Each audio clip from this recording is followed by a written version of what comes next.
Hello friends, स्वागत है आप सभी का सिविल नगरी के ऑनलाइन प्लेटफॉर्म पर। साथियों, उम्मीद करता हूं कि आपकी एमपी सेट की तैयारी बेहतर तरीके से चल रही होगी। आज के सेशन में साथियों हम एमपी सेट 2022 का जो पॉलिटिकल साइंस का पेपर है उसको सॉल्व करने वाले हैं। तो चलिए वीडियो की शुरुआत करते हैं और देखते हैं आज का पहला प्रश्न।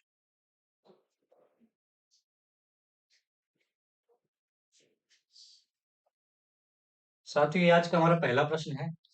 क्वेश्चन को अच्छे से रीड करें और आंसर देने की कोशिश करें। ठीक, पहला क्वेश्चन है आज का।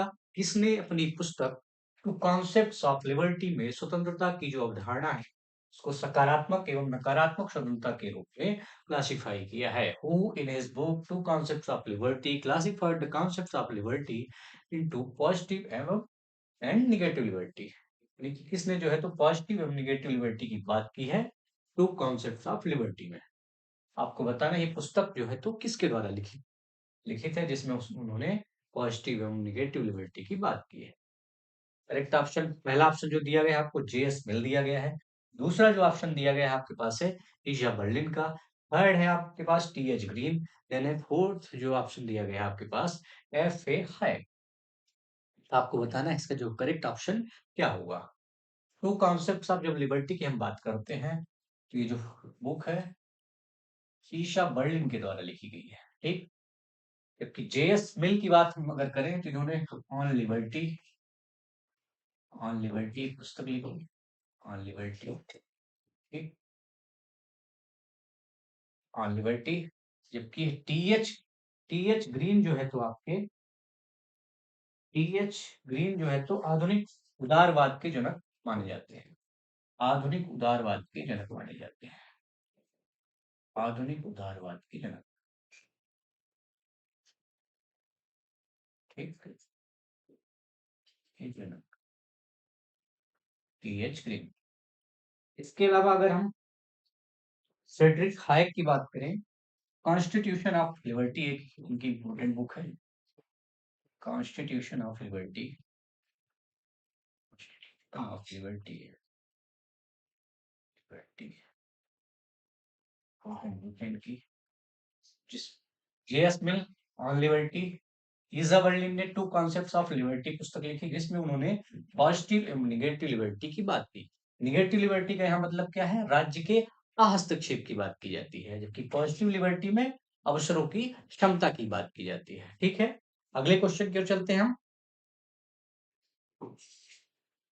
अगला क्वेश्चन देखते हैं।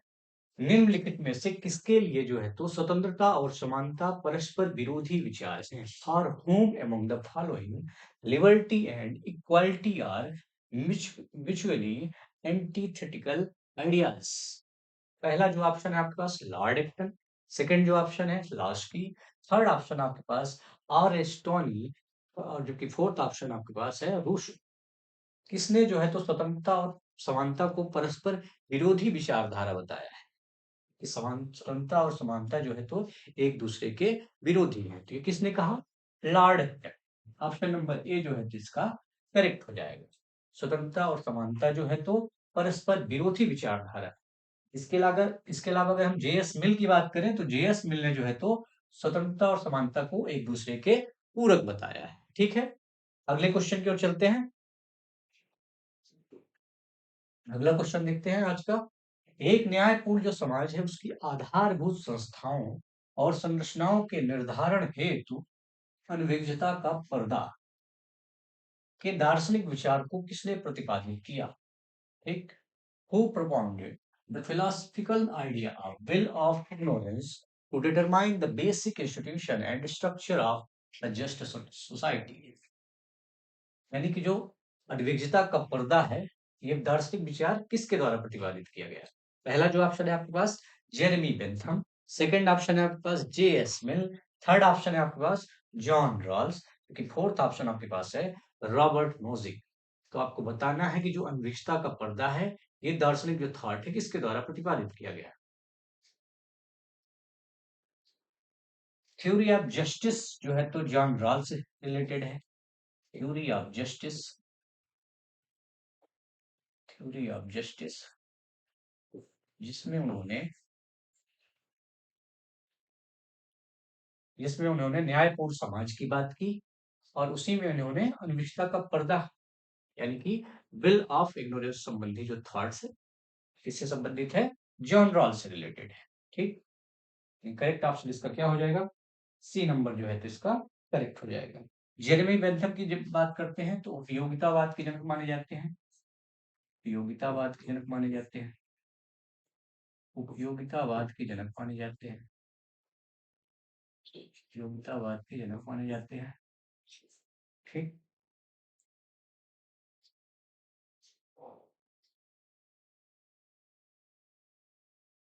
इसके अलावा अगर हम रॉबर्ट नोजिक की बात करें, इनकी एक इंपॉर्टेंट बुक है, बुक का नाम है anarchy, state and utopia. Anarchy, state and utopia. ठीक, करेक्ट ऑप्शन इसका क्या हो जाएगा? 53rd का जो है तो सी जो है तो आपका करेक्ट हो जाएगा, जॉन रॉल्स। ठीक, जॉन रॉल्स ने जो है तो बिल ऑफ इग्नोरेंस की बात की है। ठीक, किसमें? थ्योरी ऑफ जस्टिस में। ये बुक कब लिखी गई? 1971 में। 1971 में। ठीक, अगले क्वेश्चन की ओर चलते हैं।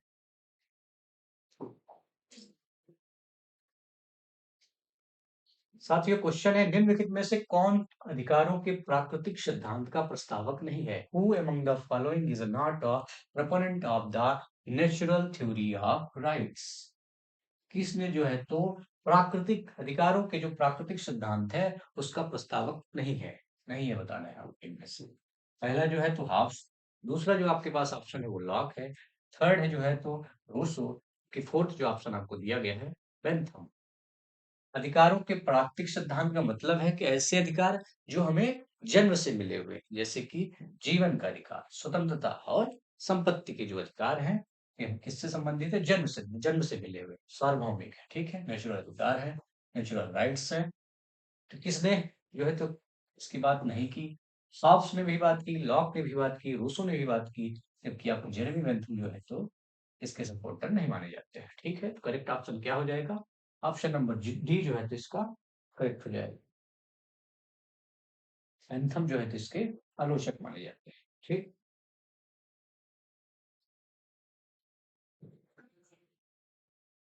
अगले क्वेश्चन की ओर चलते हैं साथियों। क्वेश्चन है साथियों, निम्नलिखित में से कौन राजनीतिक शक्ति को शासितों की तर्क संगत सहमति और शक्तिधारकों का शासनाधीनों के प्रति दायित्व के रूप में देखता है? किसकी बात की जा रही है? राजनीतिक शक्ति की बात की जा रही है। Who among the following views political power in terms of rational consent of the governed and obligation of the power holders toward the subject?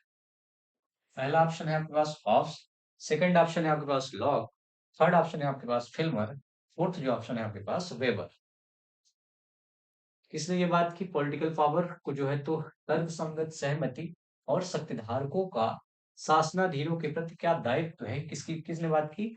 ये जो है तो बात जो है तो लॉक ने की। ठीक है, जॉन लॉक। करेक्ट हो जाएगा, ऑप्शन नंबर बी जो है तो इसका करेक्ट हो जाएगा, जिसमें उन्होंने कंसेंट जो थ्योरी दी थी, consent theory, consent theory, consent theory.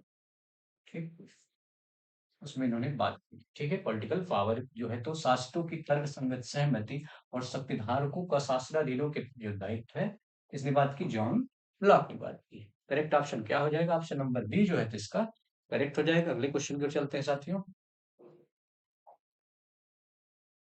Next question है साथियों, उदारवाद निम्नलिखित में से किसको लेकर प्रतिबद्ध नहीं है? Liberalism is not committed to which of the following? पहला जो है तो ऑप्शन है आपके पास सामाजिक समूह या सामूहिक निकाय, सोशल ग्रुप और कलेक्टिव बॉडी, स्वतंत्रता यानी फ्रीडम, सहिष्णुता यानी टॉलरेशन एंड सहमति यानी कंसेंट।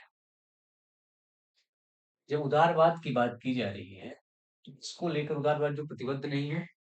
स्वतंत्रता की भी बात की जाती है, सहिष्णुता की भी बात की जाती है, कंसेंट की बात की जाती है, कि सामाजिक समूह या सामूहिक निकाय जो है तो उनकी बात नहीं की जाती। तो करेक्ट ऑप्शन जो है इसका क्या हो जाएगा? कौन प्रतिबद्ध नहीं है? सामाजिक समूह या सामूहिक निकाय। ठीक, अगला क्वेश्चन देखते हैं। अगला क्वेश्चन है, मार्क्स के अनुसार मानव इतिहास का प्रथम युग निम्नलिखित में से किस पर आधारित था? According two marks, the first era of human history was based on which of the following? पहला है कबीलाई संघर्ष यानी कि ट्राइबल कॉन्फ्लिक्ट्स, दासता स्लेवरी, थर्ड है सामंतवाद यानी कि फ्यूडलिज्म, फोर्थ है आदिम साम्यवाद यानी कि प्रिमिटिव कम्युनिज्म।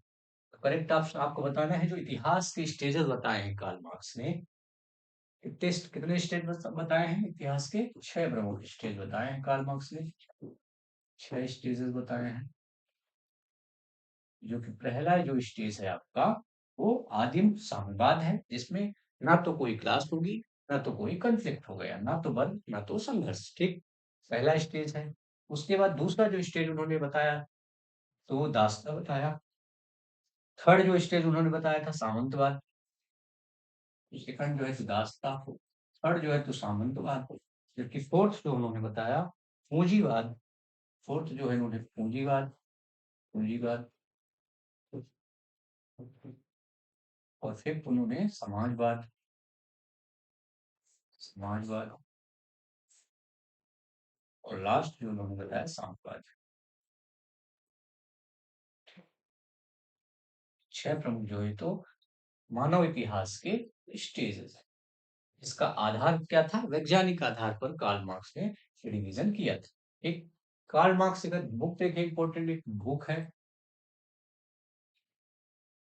एक इंपॉर्टेंट बुक है इनकी, Das Kapital, Das Kapital, Das Kapital. दूसरी प्रमुख इनकी बुक है दर्शन की गरीबी, दर्शन की गरीबी, दर्शन की गरीबी, दर्शन की गरीबी। करेक्ट ऑप्शन इसका क्या हो जाएगा? प्रिमिटिव कम्युनिज्म जो है तो पहला स्टेज माना जाता है कार्ल मार्क्स के अनुसार। अगले क्वेश्चन की ओर चलते हैं साथियों। क्वेश्चन है साथियों, पारिस्थितिकवाद के विषय में निम्नलिखित में से कौन सा जो कथन है सत्य है? Which of the following statement is true with regard to ecology? पहला है, यह प्रकृति को, पारिस्थितिकवाद की बात की जा रही है, तो यह प्रकृति को मूल्यवान आर्थिक संसाधन मानता है। सेकंड ऑप्शन, यह तर्क देता है कि मानव जीवन में भौतिक विकास और समृद्धि के लिए सीमित संभावनाएं हैं। थर्ड ऑप्शन है आपके पास, यह मानवीय स्वार्थपरकता तथा भौतिकवादी प्रवृत्तियों को लिए तो मान्य करता है। फोर्थ ऑप्शन किसकी बात की गई? यह भावी पीढ़ियों के प्रति नैतिक दायित्वों का प्रश्न उठाता है। बात किसकी की जा रही है? पारिस्थितिकवाद की बात की जा रही है। पारिस्थितिकवाद मतलब पर्यावरण के संरक्षण, प्रकृति के संरक्षण की बात की जाएगी। जब प्रकृति के संरक्षण की बात की जाएगी, तो वहां पर किसकी बात की जाएगी? भावी पीढ़ियों के प्रति क्या नैतिक दायित्व है, इनका प्रश्न उठाया जाएगा। ठीक है, करेक्ट ऑप्शन इसका क्या हो जाएगा? ऑप्शन नंबर डी जो है तो करेक्ट हो जाएगा। ठीक, नेक्स्ट क्वेश्चन देखते हैं साथियों।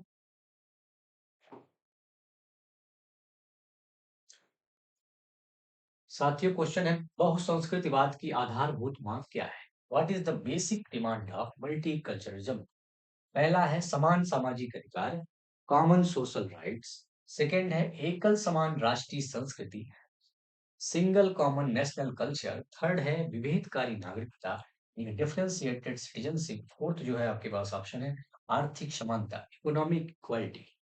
बहुसंस्कृतिवाद की बात की जा रही है कि आधारभूत जो मांग है, डिमांड है, वो क्या होगी? मल्टी कल्चरलिज्म की। ठीक, समान सामाजिक अधिकार, एकल समान राष्ट्रीय संस्कृति, कि विभेदकारी नागरिकता। विवेककारी जो नागरिकता है, बहुसंस्कृत बहुसंस्कृतवाद की जो है तो आधारभूत मांग है। ठीक,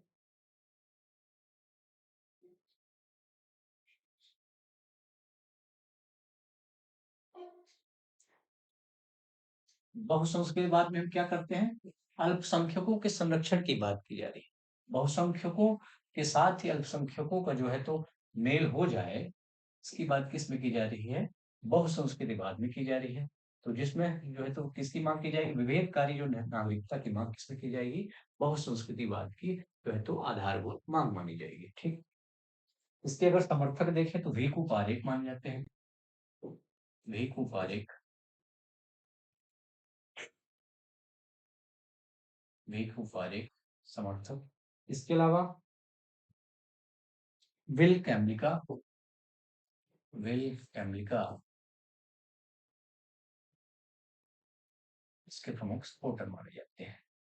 वीकी पारेख की एक इम्पोर्टेंट बुक है साथियों, rethinking multiculturalism, rethinking rethinking multiculturalism.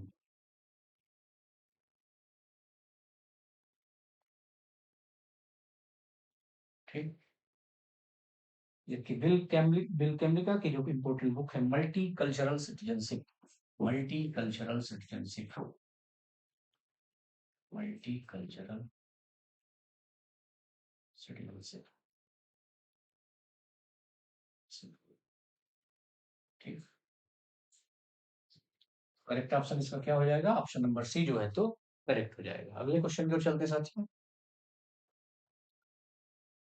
Question है साथियों, समाजवाद एक आंदोलन भी है और विचार भी है, किसने कहा? Socialism is a movement and ideology also, who said this?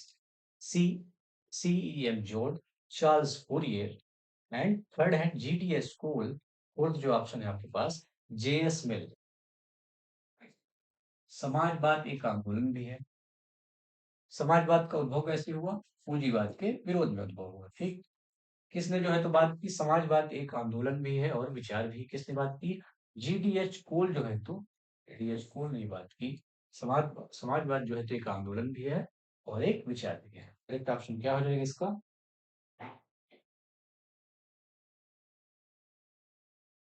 Option number C जो है तो इसका करेक्ट हो जाएगा। ठीक, अगले क्वेश्चन की ओर चलते हैं साथियों। प्लेटो के संदर्भ में कुछ स्टेटमेंट दिए गए हैं, आपको उन स्टेटमेंट को बताना है कौन जो है तो करेक्ट है, प्लेटो से रिलेटेड स्टेटमेंट है करेक्ट। पहला स्टेटमेंट है, राज्य व्यक्ति का बृहद रूप है। The state is the individual writ large, मैं राज्य हूँ, I am the state. Third जो है स्टेटमेंट, राज्य व्यक्ति के पूर्व का संगठन है। The state is prior to the individual. Fourth है, राज्य जीवन के लिए उत्पन्न हुआ एवं अच्छे जीवन के लिए गतिशील है। The state comes into existence for the sake of life and continues for the sake of good life. Plato की जब बात करते हैं तो पहला स्टेटमेंट जो है तो राज्य व्यक्ति का बृहद रूप है, करेक्ट है। मैं राज्य हूँ, इनकरेक्ट है। राज्य व्यक्ति के पूर्व का संगठन है, यह भी इनकरेक्ट है। राज्य जीवन के लिए उत्पन्न हुआ एवं अच्छे जीवन के लिए गतिशील है, ये जो है तो करेक्ट स्टेटमेंट है। यानी कि पहला जो है तो करेक्ट हो गया और fourth number option number C जो है तो करेक्ट हो जाएगा। प्लेटो ने आदर्श राज्य की बात की, आदर्श राज्य की बात की, आदर्श राज्य की बात की, आदर्श राज्य की बात की। इन्होंने तीन महत्वपूर्ण वर्ग, उत्पादक वर्ग एवं सैनिक वर्ग एवं शासक वर्ग की बात की है। ठीक, अगर हम प्लेटो की बात करें तो प्लेटो की इंपोर्टेंट बुक है द रिपब्लिक, द रिपब्लिक और सिंपोजियम, सिंपोजियम। ठीक, एकेडमी नामक संस्था की इन्होंने स्थापना की। ठीक,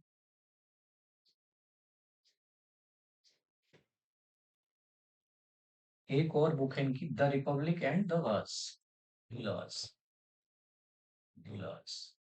ठीक, अगले क्वेश्चन की ओर चलते हैं साथियों। ठीक,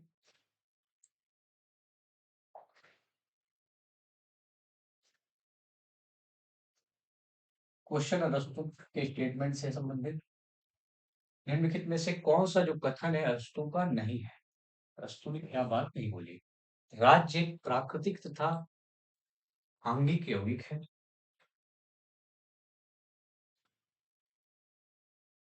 आंगिक यौगिक है। दूसरा है, वह संविधान सर्वोत्तम है जो दीर्घकालीन होता है। थर्ड है, लोकतंत्र जो है तो सरकार का आदर्श प्रकार है। कि फोर्थ जो ऑप्शन है, कुछ व्यक्ति शासन करने के लिए पैदा होते हैं, कुछ शासित होने के लिए। अरस्तु ने जो है तो कौन सी बात नहीं बोली?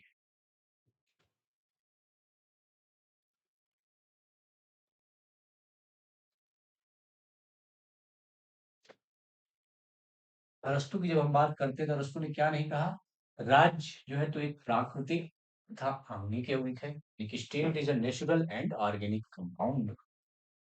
ये बात जो है तो अरस्तु ने बोली है।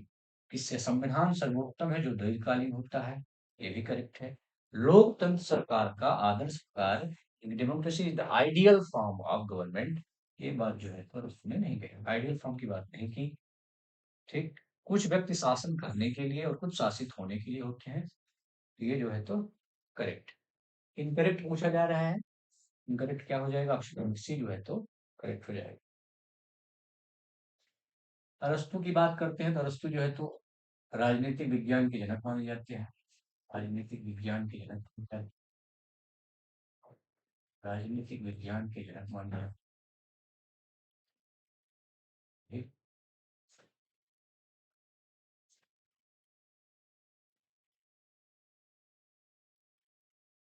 इनकी एक बुक है पॉलिटिक्स, पॉलिटिक्स और एक हिस्टोरिया, इम्पोर्टेंट बुक है पॉलिटिक्स एंड हिस्टोरिया। ठीक, इसके अलावा इन्होंने स्वर्णिम माध्य का सिद्धांत दिया, स्वर्णिम माध्य का सिद्धांत दिया, स्वर्णिम माध्य का सिद्धांत दिया, स्वर्णिम माध्य का सिद्धांत। ठीक, अगले क्वेश्चन की ओर चलते हैं साथियों, अगला क्वेश्चन देखते हैं। लिस्ट फर्स्ट को लिस्ट टू से मिलाना है, सूची एक को सूची दो के साथ सम्मिलित कीजिए तथा नीचे दिए गए कोड के अनुसार सही उत्तर का चयन करना है। यहाँ पर मैं थिंकर्स दिए गए हैं, इधर बुक दिया गया है। ठीक, आपको इसको जो लिस्ट को जो है तो फर्स्ट और सेकंड को मैच करना है। पहला जो है तो मैकियावेली, फोर्थ सेकंड जो है तो आपके पास हाफ्स, थर्ड जो है तो लॉक, फोर्थ जो है तो रूसो। आपको बुक जो है तो इसको मिलाना है। मैकियावेली की बात करें तो डिस्कोर्सेस ऑन लिविंग। ठीक, इसके अलावा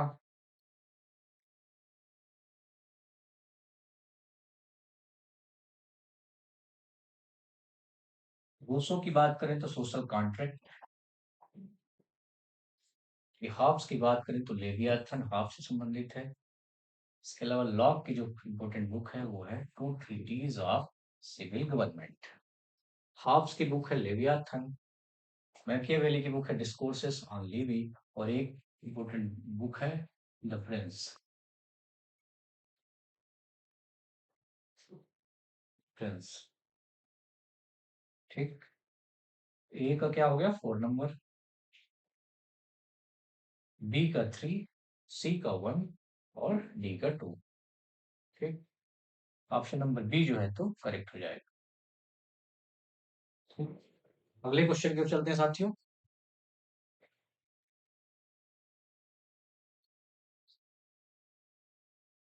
निम्नलिखित में से किसने प्राकृतिक असमानता एवं परंपरागत असमानता में भेद किया?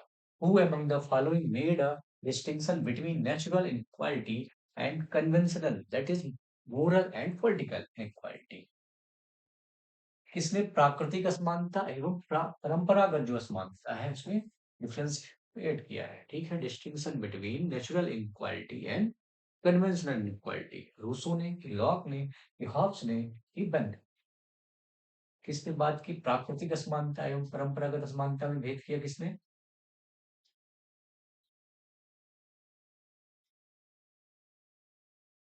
ये जो बात जो है तो प्राकृतिक असमानता एवं परंपरागत असमानता में डिफरेंशिएशन इन भेद की बात जो है तो किसने की, रूसो ने बात की।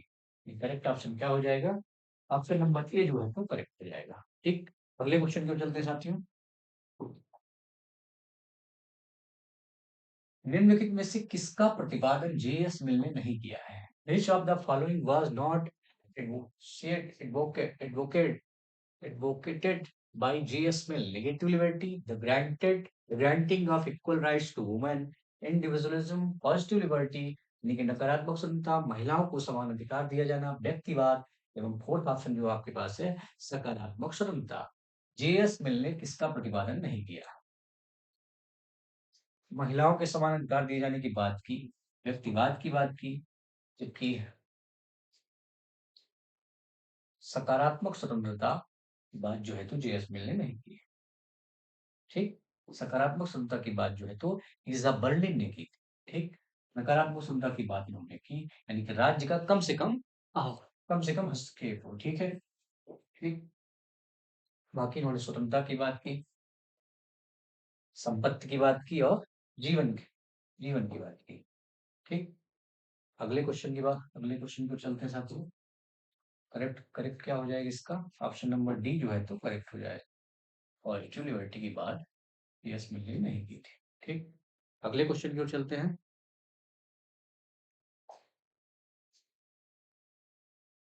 क्वेश्चन है वो, मार्क्स के अनुसार साम्यवाद की सबसे अच्छी व्यवस्था कौन सी है? What according two marks describe communism best? सर्वहारा वर्ग का अधिनायकवाद, उत्पादन के साधनों का राष्ट्रीयकरण या राज्य विहीन समाज, श्रमिकों के हित में राज्य के द्वारा लागू कानून का निर्माण। साम्यवाद की बात की जा रही है तो सबसे अच्छी व्यवस्था कौन सी है मार्क्स के हिसाब की? वर्ग विहीन राज्य विहीन समाज, ठीक? क्लासलेस एंड स्टेटलेस सोसाइटी, ये सबसे बेहतर व्यवस्था क्या है कम्युनिज्म की? ऑप्शन नंबर सी, वर्ग विहीन एवं राज्य विहीन सोसाइटी, ठीक? अगले क्वेश्चन की ओर चलते हैं साथियों। अगला क्वेश्चन देखते हैं। Which of the following statements is representative of the political philosophy of Hegel? निम्नलिखित में से कौन सा कथन हीगल के राजनीतिक विचारों का प्रतिनिधित्व करता है? पहला जो है तो राज्य श्रमिकों के शोषण का एक साधन है। दूसरा ऑप्शन है आपके पास, राज्य पृथ्वी पर परमेश्वर की अवतारणा है, यानी कि state is the March of God on earth. राज्य एक आवश्यक बुराई है, राज्य एक सामाजिक समझौता है, the state is a social contract, ठीक? कौन सा कथन जो है तो हीगल के राजनीतिक विचारों का प्रतिनिधित्व करता है? हीगल ने क्या कहा?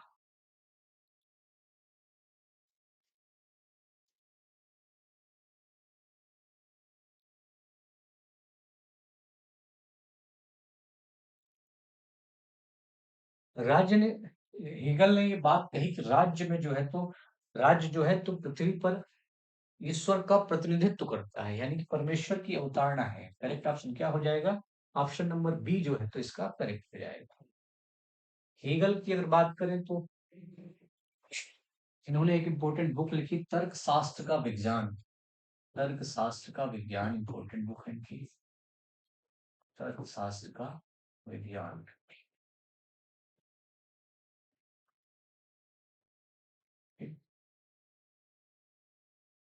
करेक्ट ऑप्शन क्या हो गया इसका? 67 का बी नंबर जो है तो करेक्ट हो गया। अगले क्वेश्चन पे चलते साथियों।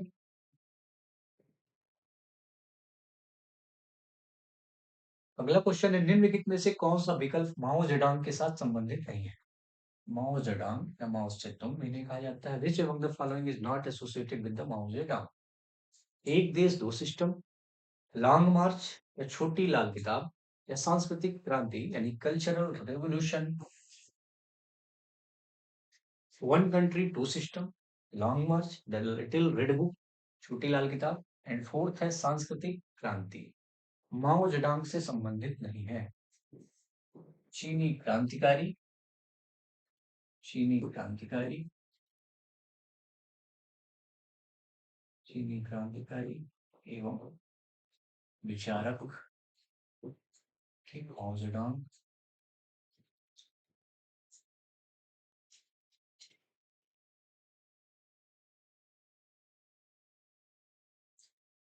पीपुल्स रिपब्लिक ऑफ चाइना के संस्थापक।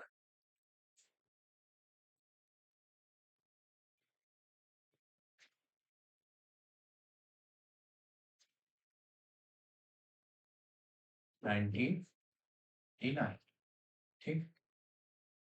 इन्होंने क्रांति की बात की, सशस्त्र क्रांति की बात की, ठीक। एक देश दो सिस्टम जो है तो इनसे संबंधित नहीं है, ठीक।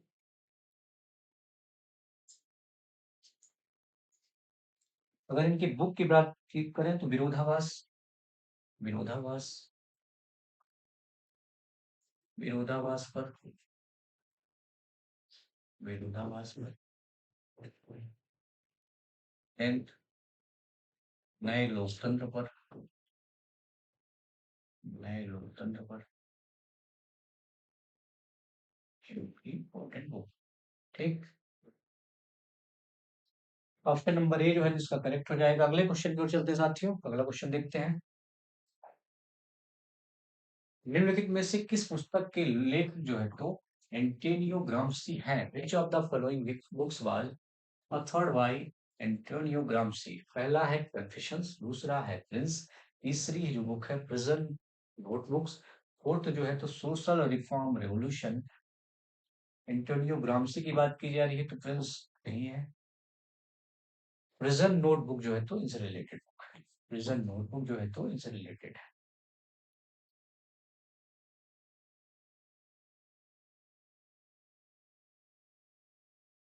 ग्राम्सी जो है तो कल्चरल हेजमनी के जनक माने जाते हैं।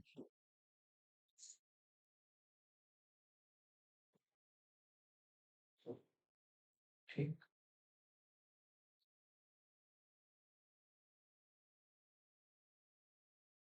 कल्चरल हेजमनी के जो है तो जनक माने जाते हैं,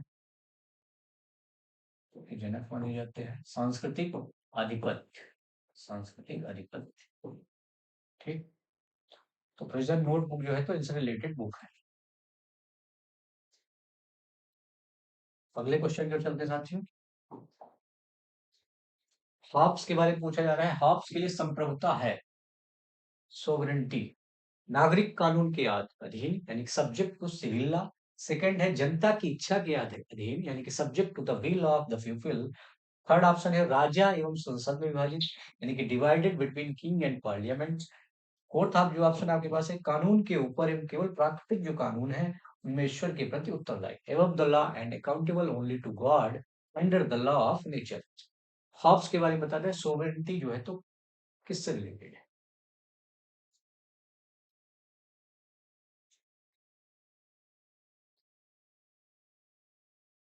हॉब्स ने जो है तो सोशल कॉन्ट्रैक्ट थ्योरी दी, social contract theory, social contract theory.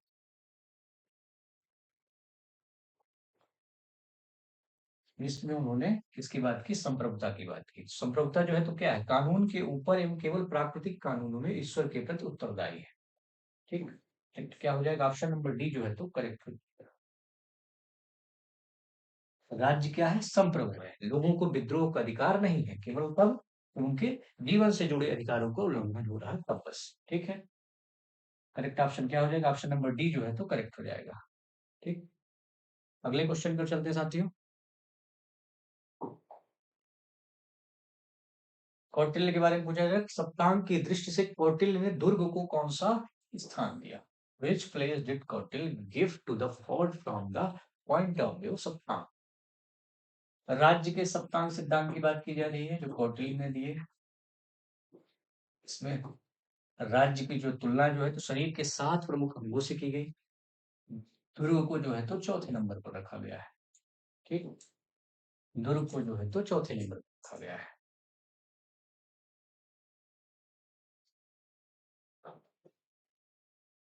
ठीक, अगले क्वेश्चन की ओर चलते हैं साथ। इसके अलावा मंडल सिद्धांत जो भी जो कौटिल्य ने दिया था, मंडल सिद्धांत, मंडल सिद्धांत 12 प्रमुख राज्यों की इसमें बात की गई थी, 12 राज्य। ठीक, कौटिल्य की इंपोर्टेंट जो बुक है अर्थशास्त्र, अर्थशास्त्र।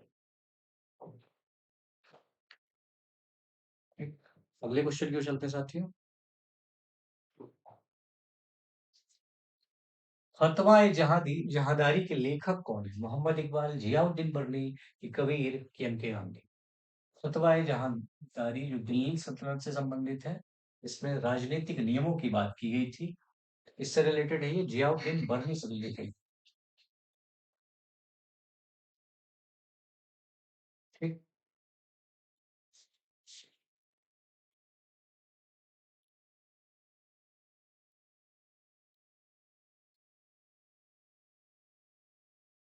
जियाउद्दीन बर्नी, ऑप्शन नंबर बी जो है तो करेक्ट हो जाएगा। अगले क्वेश्चन की ओर चलते हैं साथियों।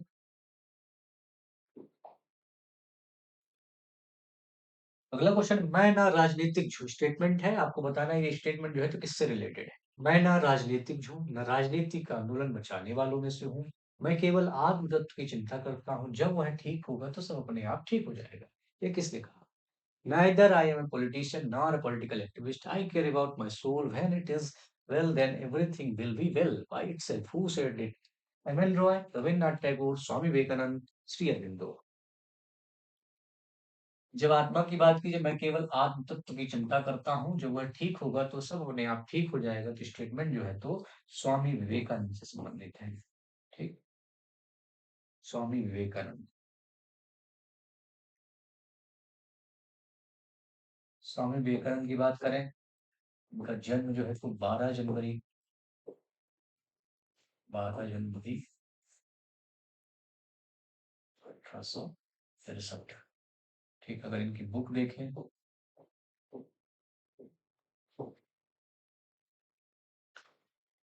कर्मयोग, कर्मयोग, राजयोग, इसके अलावा इन्होंने बेना रामकृष्ण मिशन की स्थापना की। रामकृष्ण मिशन की स्थापना की। रामकृष्ण मिशन मिशन की स्थापना की।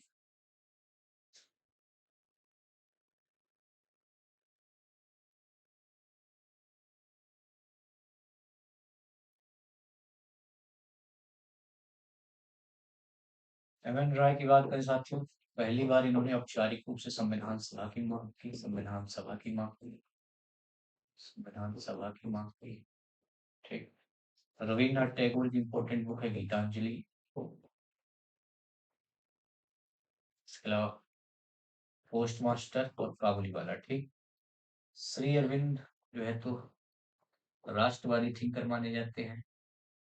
राष्ट्रवादी थिंकर माने जाते हैं। द लाइफ डिवाइन इनकी इंपॉर्टेंट बुक है। The life divine, the life divine, the life divine, the life divine and human cycle. Human cycle की भी बात इन्होंने की थी। ठीक, करेक्ट ऑप्शन क्या हो जाएगा? 12 जनवरी 1863 को उनका जन्म हुआ, स्वामी विवेकानंद। ठीक, शिकागो विश्व धर्म जो सम्मेलन हुआ उसको इन्होंने संबोधित किया था। करेक्ट ऑप्शन क्या हो जाएगा इसका? Swami Vivekananda. Option number C जो है तो इसका करेक्ट हो जाएगा। अगले क्वेश्चन की ओर चलते हैं साथियों। अगला क्वेश्चन देखते हैं। मोहम्मद इकबाल के जवैदनामा के अनुसार अहम, यानी किसकी बात की जा रही है? ईगो की बात की जा रही है कि विकास की कितनी अवस्थाएं हैं। ईगो के विकास की कितनी अवस्थाएं हैं? 5, दूसरा है 7, तीसरा है 4, चौथा जो ऑप्शन दिया गया है आपसे 3। According to Javed-Nama of Muhammad Iqbal, how many stages are in the development of ego? यानी कि इसमें उन्होंने खुद ही अहम की बात की, तो 3 स्टेजेस उन्होंने बताए ईगो के। ठीक,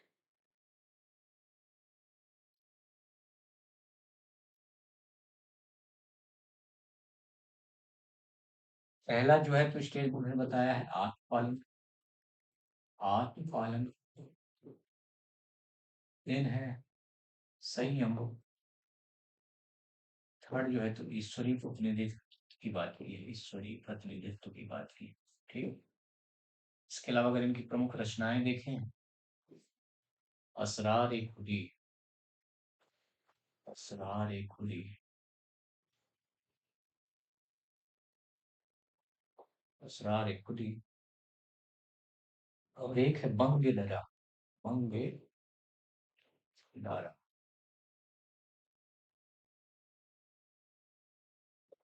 ठीक, आत्मपालन, संयम एंड ईश्वरीय प्रतिनिधित्व की बात की थी। जवाहरनामा के अनुसार अहम जो है कि विकास की कितनी अवस्थाएं हैं? 3 प्रमुख अवस्थाएं। पहला है आत्मपालन, दूसरा है संयम, तीसरा है ईश्वरीय प्रतिनिधित्व। ठीक, अगले क्वेश्चन की ओर चलते हैं।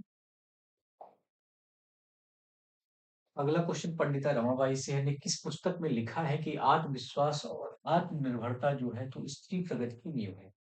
in which book Pandita Ramabai wrote that self-confidence and self-dependence are the foundation of women's progress. पहला है the high caste Hindu woman, the high caste Hindu woman. Second है स्त्री धर्मनीति.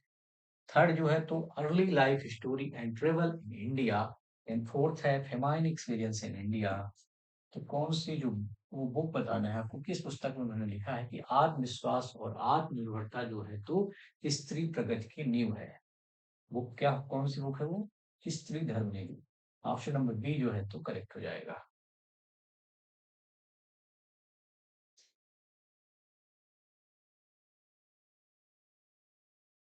स्त्री धर्मनीति. पंडिता रमाबाई की बात करें, शारदा सदन की इन्होंने स्थापना की. शारदा सदन, शारदा सदन. तो आर्य महिला समाज, आर्य महिला समाज, आर्य महिला समाज जो है ना पुणे में स्थापित की. पुणे में.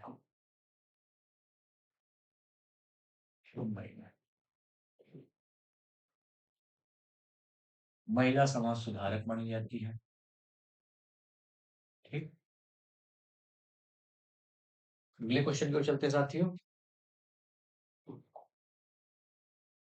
पहरेदार खजाने से बड़ा नहीं हो सकता, स्टेटमेंट है आपका, वो बताना है. ये स्टेटमेंट जो है तो पंडित दीनदयाल उपाध्याय का है. उन्होंने ऐसा किस संदर्भ में कहा था? पहरेदार खजाने से बड़ा नहीं हो सकता, कोष की तुलना में कोषाध्यक्ष जो है तो छोटा ही माना जाएगा. पंडित दीनदयाल उपाध्याय ने ऐसा किस संदर्भ में कहा? The watchman cannot be greater than treasure. Treasurer will remain smaller than treasure. In which reference Pandit Deen Upadhyay said this? राज्यवाद यानी स्टेटिज्म, मार्क्सिज्म. सेकंड, थर्ड है पूंजीवाद. फोर्थ जो है तो ऑप्शन है आपके पास व्यक्तिवाद. व्यक्तिवाद. दीनदयाल उपाध्याय जी ने ऐसा किस संदर्भ में कहा था?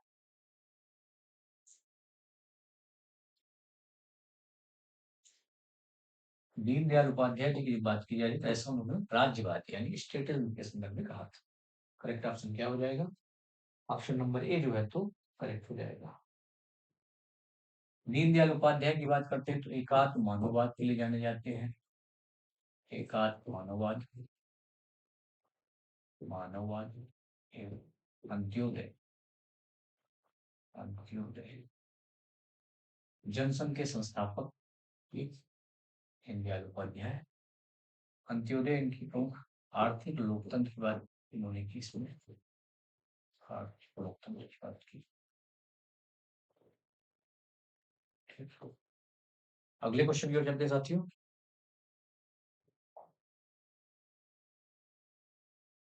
नव मानववाद के बारे में पूछा जा रहा है कि नव मानववाद की जो अवधारणा है किसने दी? Who has given the concept of new humanism? Mahatma Gandhi, M N Roy, Jayaprakash Narayan की, बी आर अम्बेडकर.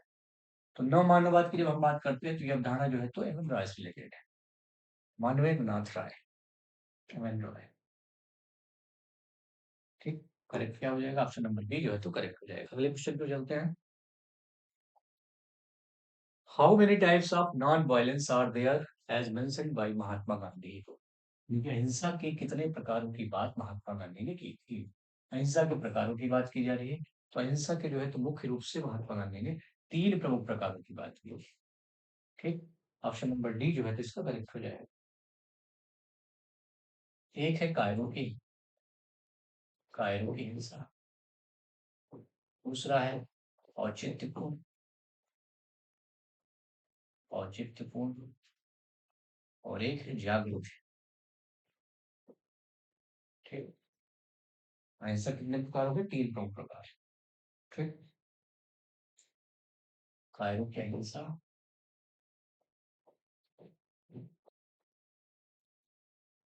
ठीक. फिर क्या हो जाएगा? ऑप्शन नंबर डी जो है तो करेक्ट हो जाएगा. अगले क्वेश्चन पे चलते हैं. तिलक के बारे में है. तिलक ने स्वराज यानी होम रूल आंदोलन किस वर्ष प्रारंभ किया? In which year Tilak start swaraj यानी होम रूल मूवमेंट? 1914, 1913, 1916 यानी एंड फोर्थ है 1912 यानी 1912 में. कब प्रारंभ किया था तिलक ने? ये 1916 का मूवमेंट है. तिलक और रेनी बेंसेंट ने मिलकर प्रारंभ किया था. तिलक ने जो है तो ये, तिलक की बात करें तो 1916 में महाराष्ट्र से प्रारंभ किया. महाराष्ट्र से. महाराष्ट्र स्टेट, जबकि एनी बेसेंट की जो बात करें तो मद्रास,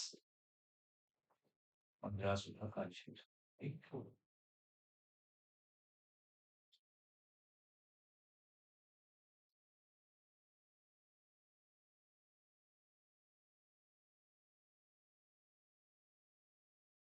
तिलक की अगर बुक की बात करें तो गीता रहस्य, इम्पोर्टेंट बुक है तिलक की। होम रूल प्रारंभ क्यों किया गया था? डोमिनियन स्टेटस की मांग, डोमिनियन स्टेटस, स्टेटस, ठीक। महाराष्ट्र में कहा? पुणे में, ठीक। अगला क्वेश्चन देखते साथियों, वीडी सावरकर से संबंधित क्वेश्चन है कि विनायक दामोदर सावरकर का जन्म जो है तो कब हुआ? 25 मई 1882, 24 मई 1885, 28 मई 1883, की फोर्थ जो ऑप्शन है 22 मई 1887। करेक्ट क्या हो जाएगा? वीडी सावरकर का जो जन्म हुआ 28 मई 1883। इम्पोर्टेंट की बुक है 1857 का प्रथम स्वतंत्रता संग्राम।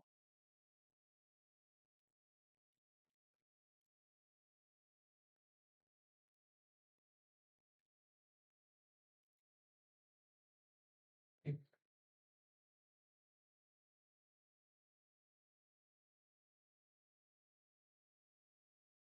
28 मई 1883 जो है तो करेक्ट हो जाएगा। अगले क्वेश्चन को चलते हैं साथियों, 81, निम्नलिखित में से कौन सी किताब ईस्टर्न के द्वारा नहीं लिखी गई थी? The political system 1953, a framework for political analysis 1965, a system analysis of political life 1965, an introduction to contemporary political science 1956। System analysis of political life ये भी डिस्टेंस से संबंधित है। The framework for political analysis ये भी related है, and the political system ये भी जो है तो डिस्टेंस की प्रमुख किताब है, ठीक। And introduction to contemporary political science 1956 जो है तो डिस्टेंस की बुक नहीं है, ठीक। अगले क्वेश्चन को चलते हैं साथियों,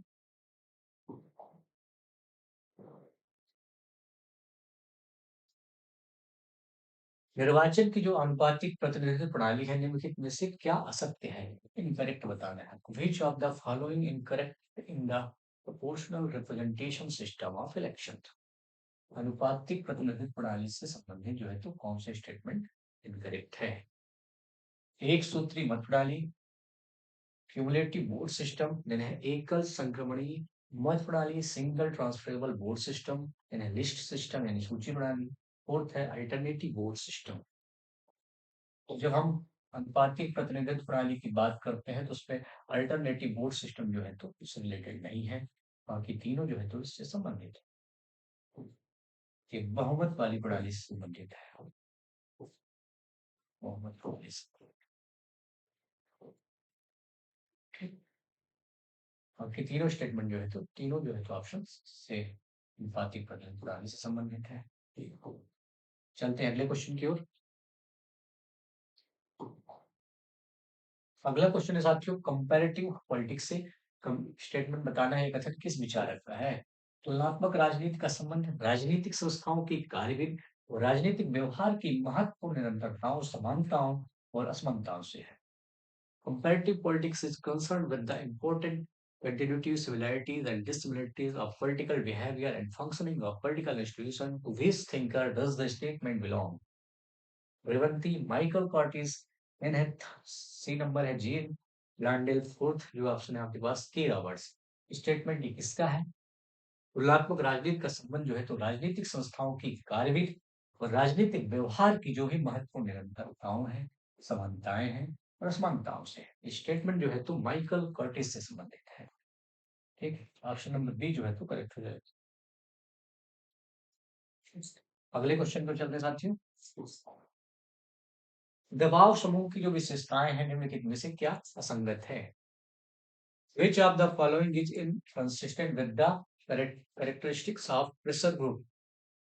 एसर ग्रुप की कौन सी कैरेक्टरिस्टिक नहीं है? पहला है औपचारिक संगठन, देन है सुनिश्चित स्वहित, यानी कि स्पेसिफिक सेल्फ इंटरेस्ट होता है, सही है क्या?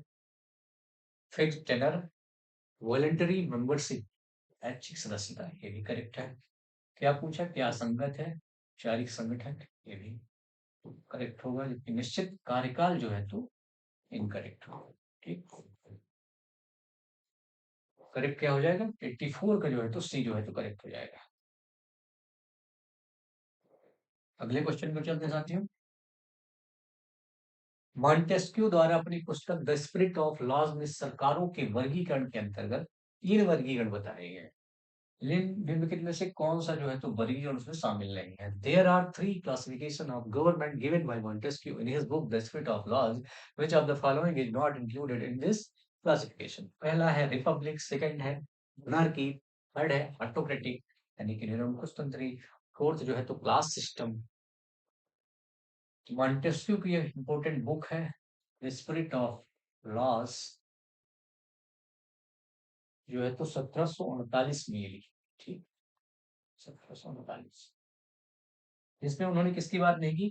क्लास सिस्टम की बात नहीं की, बाकी मोनार्की की बात की, रिपब्लिक की बात की, ऑटोक्रेटिक की बात की। इसके अलावा मॉन्टेस्क्यू ने शक्ति पृथक्करण का सिद्धांत दिया, शक्ति पृथक्करण का सिद्धांत दिया। इसमें उन्होंने विधायिका, कार्यपालिका और न्यायपालिका की शक्ति की बात की। ठीक, सेपरेशन ऑफ पावर। ठीक, करेक्ट क्या हो जाएगा? ऑप्शन नंबर डी जो है तो करेक्ट हो जाएगा, क्योंकि इससे संबंधित नहीं है। ठीक, स्पिरिट ऑफ लॉ में इंपॉर्टेंट पॉइंट मिल गया कि सरकारों के वर्गीकरण की बात की गई है, किसमें? स्पिरिट ऑफ लॉज में। ठीक, अगले क्वेश्चन की ओर चलते हैं साथियों। अगला क्वेश्चन देखते हैं।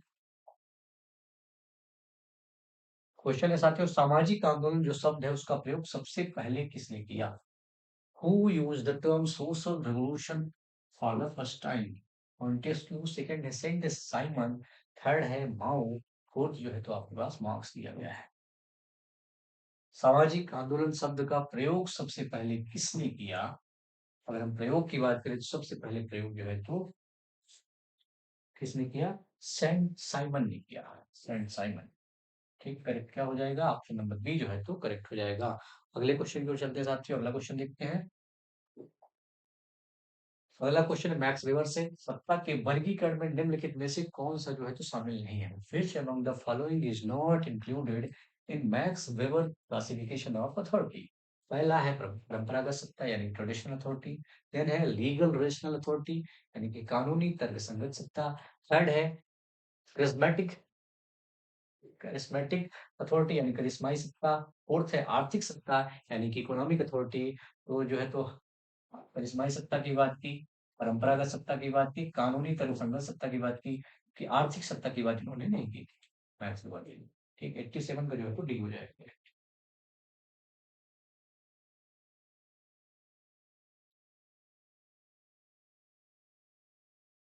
अगले क्वेश्चन की ओर चलते हैं साथियों। अगला क्वेश्चन देखते हैं।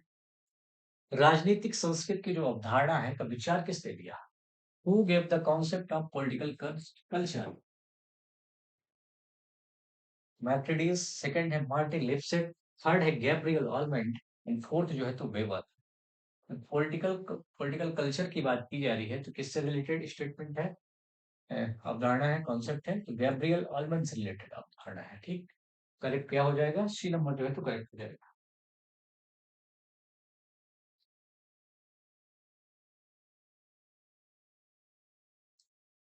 ये कॉन्सेप्ट उन्होंने कब दिया? 1956 में दिया। ठीक, 1956 में। जबकि सिविक कल्चर कल्चर की बात उन्होंने कब की? सिविक कल्चर की बात कब की उन्होंने? सिविक कल्चर की बात कब की उन्होंने?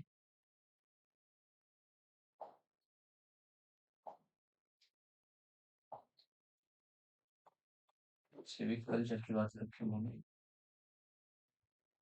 1965 में। इसके साथ वारवा के साथ, सिडनी वारवा के साथ उन्होंने द सिविक कल्चर 1963। 1963।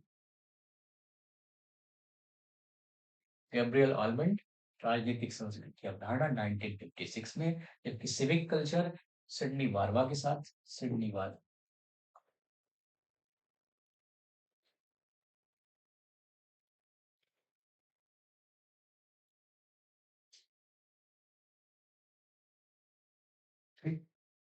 1963 जो है तो करेक्ट है। 88 का जो है तो सी नंबर जो है तो करेक्ट हो जाएगा। अगले क्वेश्चन पे चलते हैं साथियों। Which country adopted the Great Leap Forward Policy? The Great Leap Forward Policy यानी लंबी छलांग नीति किस देश में बनाई गई थी?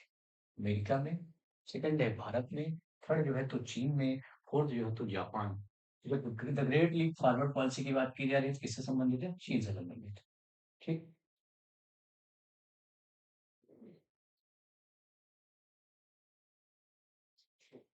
औद्योगिक राष्ट्र बनाने की बात की जा रही थी चीन को। औद्योगिक राष्ट्र माओ जेडंग के नेतृत्व में प्रारंभ हुए। माओ के नेतृत्व में, माओ जेडंग,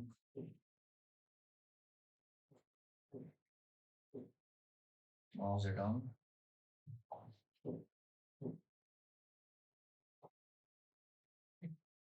औद्योगिक राष्ट्र बनाने की बात की गई चीन को। ठीक। The Great Leap Forward policy इससे संबंधित है ये, चीन से।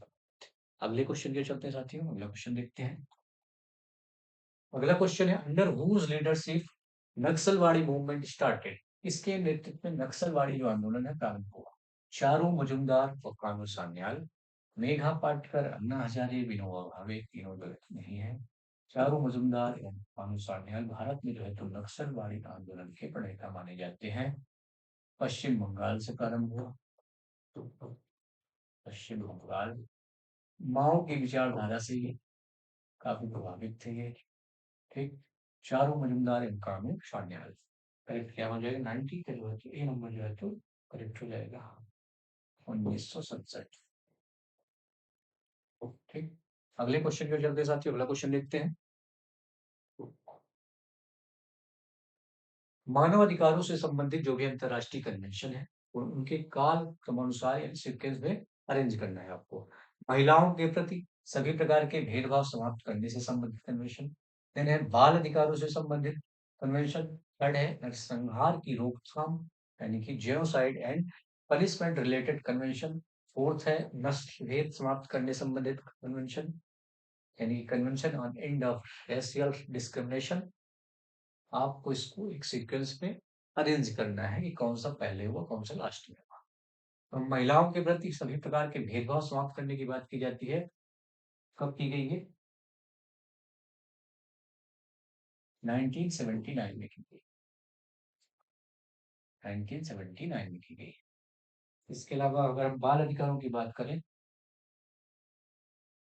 बाल अधिकारों की बात करें तो 1989 में नरसंहार की रोकथाम और सजा संबंधी जो कानून है कन्वेंशन है 1948 में। इसके अलावा नस्ल भेद की जब हम बात करते हैं, ये कानून जो है तो 1965 का है, लागू जो है तो 1969 में हुआ। ठीक। ये किसकी पहल पर हुआ? सभी यूएनओ की पहल पर हुआ। 1979 इन 1989 बाल अधिकारों संबंधित दिन है। 1948 का जो है तो नरसंहार की रोकथाम और सजा संबंधित कानून, ये सभी यूएनओ की पहल पर बने। ठीक। पहला करेक्ट ऑप्शन इसका क्या हो जाएगा? थर्ड जो है तो पहले नंबर पर हो जाएगा। थर्ड के बाद जो है तो आपका फोर्थ आ जाएगा। थर्ड के बाद फोर्थ आ जाएगा, यानी कि ऑप्शन नंबर बी जो है तो करेक्ट हो जाएगा। Third, fourth, one and second, correct क्या हो जाएगा? ऑप्शन नंबर बी जो है तो करेक्ट हो जाएगा। अगले क्वेश्चन पे चलते हैं साथियों। निम्नलिखित में से कौन जो है तो यथार्थवादी दृष्टिकोण का समर्थक नहीं है?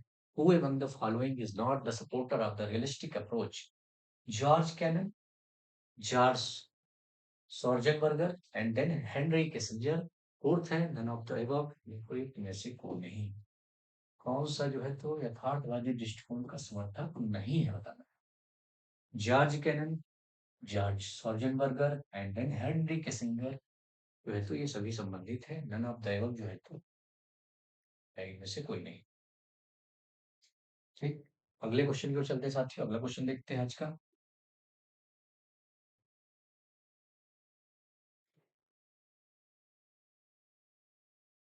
अगला क्वेश्चन है निम्नलिखित में से कौन जो है तो नव यथार्थवाद से संबंधित केनेथ वाल्ड्स की पुस्तक का नाम चुनिए, यानी नव यथार्थवाद से संबंधित choose from the following the book written by the new liberalist Kenneth Waltz. Scientific man बनाम power politics 1946, theory of international politics, third है in defence of national interest, then है डायलेमा ऑफ पॉलिटिक्स। जब हम नव यथार्थवाद की बात करते हैं केनेथ वाल्ड की पुस्तक कौन सी है इसमें? Theory of international politics.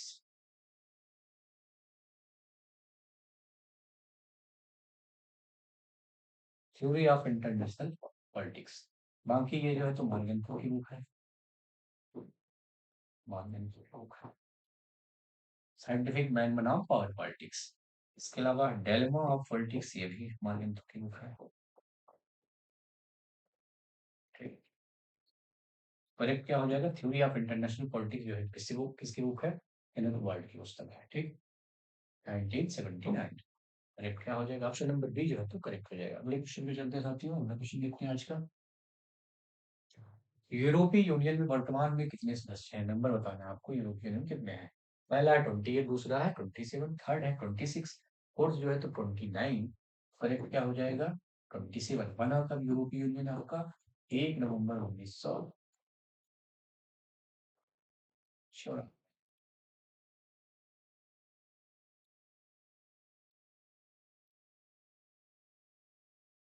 Sorry, 94, 1993 है ये, 1993 है। संधि कौन सी थी? maastricht संधि थी, maastricht संधि 1993। ठीक, सदस्य की बात करें तो 27 नंबर है। हेडक्वार्टर की बात करें तो ब्रसेल्स में है। ब्रसेल्स में है। 2013 में जो है तो इसमें क्रोएशिया शामिल हो, क्रोएशिया, क्रोएशिया। ठीक, अगले क्वेश्चन जो चलते हैं साथियों। अगला क्वेश्चन देखते हैं। याल्टा सम्मेलन फरवरी 1945 के संदर्भ में निम्नलिखित में से किन देशों के राष्ट्र प्रमुखों ने भाग लिया? In reference to Yalta Conference February 1945, which of the following heads of state had participated? पहला है Britain America Soviet Union, then है ब्रिटेन अमेरिका फ्रांस, देन है सोवियत यूनियन चीन फ्रांस, देन है नीचे दी गई कौन से सही उत्तर आपको बताना है? पहला सही है कि सेकंड सही है, थर्ड सही है, फोर्थ नन ऑफ देम। चीन नहीं शामिल हुआ, चीन के राष्ट्र नहीं शामिल थे, फ्रांस के यहाँ पे नहीं थे, कि ब्रिटेन अमेरिका और सोवियत यूनियन के सेकेंड वर्ल्ड वार के बाद है ये, सेकेंड वर्ल्ड वार के बाद, सेकेंड वर्ल्ड वार। ठीक, फरवरी 1945।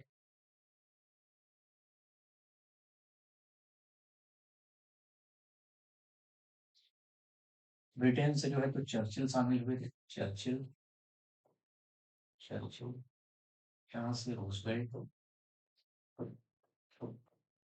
और स्टालिन। ठीक, फरवरी 1945।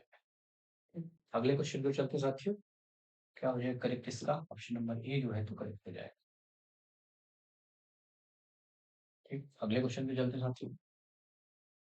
क्वेश्चन है यानी एक सबके लिए और सब एक के लिए सामूहिक सुरक्षा का नारा किसका है? इस कथन के लेखक कौन है? One for all and all for one is the watchword of the collective security. The author of above statement is Morgenthau, Schwarzenberger, Organski, Claude. Correct statement इसका किसके द्वारा ये दिया गया? एक सबके लिए और सब एक के लिए सामूहिक सुरक्षा का नारा जो है तो किसके द्वारा दिया गया? कि मार्गन थ्रू के द्वारा दिया गया। ऑप्शन नंबर ए जो है तो करेक्ट हो जाएगा इसका। ऑप्शन नंबर ए जो है तो करेक्ट हो जाएगा।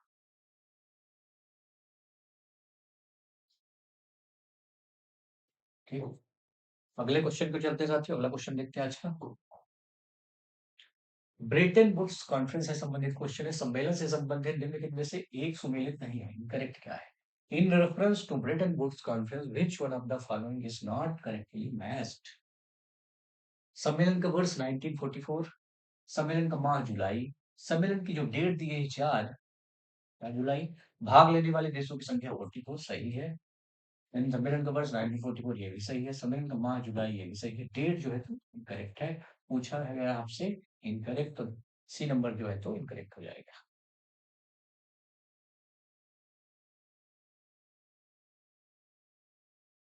IMF Britain would say IMF और आईबीआरडी का जन्म हुआ। आईएमएफ आईएमएफ आईएमएफ और आईबीआरडी के बाद में प्रचलित नाम का विश्व बैंक, ठीक, वर्ल्ड बैंक, वर्ल्ड बैंक, ठीक। तो ये जो डेट जो है तो 1 से 22 जुलाई, 1 से 22 जुलाई, 1 से 22 जुलाई। तो ब्रिटेन वुड्स 1944 जुलाई में 1 से 22 जुलाई तक कॉन्फ्रेंस चला। लेकिन अगर भाग लेने वाले देशों कंट्री की बात करें तो 44 कंट्री है। क्या इसका मेन उपलब्धि रही, इसकी क्या उपलब्धि रही, तो इसकी उपलब्धि अगर बात करें तो आईएमएफ और आईबीआरडी का जन्म हुआ, ठीक, ब्रिटेन वुड्स कॉन्फ्रेंस, ठीक। चलते हैं अगले क्वेश्चन की ओर। ऑप्शन नंबर सी जो है तो इसका इनकरेक्ट हो जाएगा। अगला क्वेश्चन देखते हैं साथियों। लिस्ट एक को लिस्ट टू से आपको मिलाना है। वेस्टफेलिया की संधि, वेस्टफेलिया की संधि, देन पुनराव क्या है, री इंश्योरेंस ट्रीटी, देन है एंग्लो जापानी मैत्री संधि, देन है वियना कांग्रेस। तो आपको इसको मैच करना है। वेस्टफेलिया की संधि की जब बात करते हैं तो 1648, एक फोर, बाकी कहीं आपके पास फोर नहीं है। ऑप्शन नंबर सी जो है तो करेक्ट हो जाएगा। ए का फोर, बी का थ्री, यानी कि री इंश्योरेंस जब ट्रीटी की बात करते हैं तो 1883। एंग्लो जापानी मैत्री संधि की जब हम बात करेंगे तब हो जाएगा सी का टू, 1902। वियना कांग्रेस पहला 1815, ठीक। ऑप्शन नंबर सी जो है इसका करेक्ट हो जाएगा। अगले क्वेश्चन को चलते साथ में, अगला क्वेश्चन देखते हैं। निम्नलिखित में से कौन सा या शस्त्र सामूहिक विनाशकारी की सूची में नहीं आते? Which of the following weapons does not come under the category of mass destruction? नाभिकीय शस्त्र या रेडियोधर्मी शस्त्र, यानी कि रेडियोलॉजिकल, यानी केमिकल वेपन, रासायनिक शस्त्र, देन बायोलॉजिकल वेपन, जैविक शस्त्र। तो कौन जो है तो इसमें नहीं आता है, बताना है। सही उत्तर चुनिए। पहला, first, second, third, first, second, first, third और फोर्थ, यानी केवल केवल second, in of the above. Correct क्या हो जाएगा इसका? ऑप्शन नंबर डी जो है तो करेक्ट हो जाएगा, क्योंकि ये चारों जो है तो इसमें आते हैं, ठीक।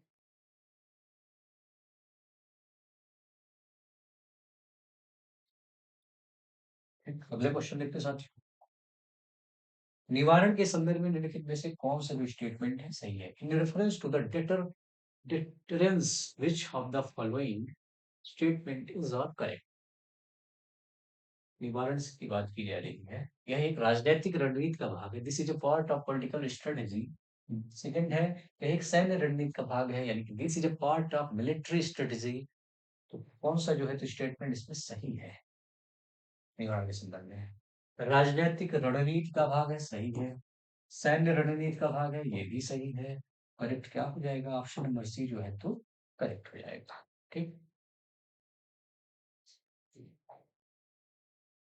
साथियों आज का सेशन यहीं पर एंड होता है। मिलते हैं इसके दूसरे पार्ट पर, जहां पर हम इसके आगे के क्वेश्चन को सॉल्व करना शुरू करेंगे, ठीक है। अगली वीडियो पर हम मिलेंगे। उम्मीद करता हूँ कि वीडियो आपको पसंद आया होगा। अगर वीडियो आपको पसंद आ रहा है तब इसको लाइक और शेयर करें। चैनल को ज्वाइन करने के लिए आप इसको सब्सक्राइब कर सकते हैं। थैंक यू, धन्यवाद।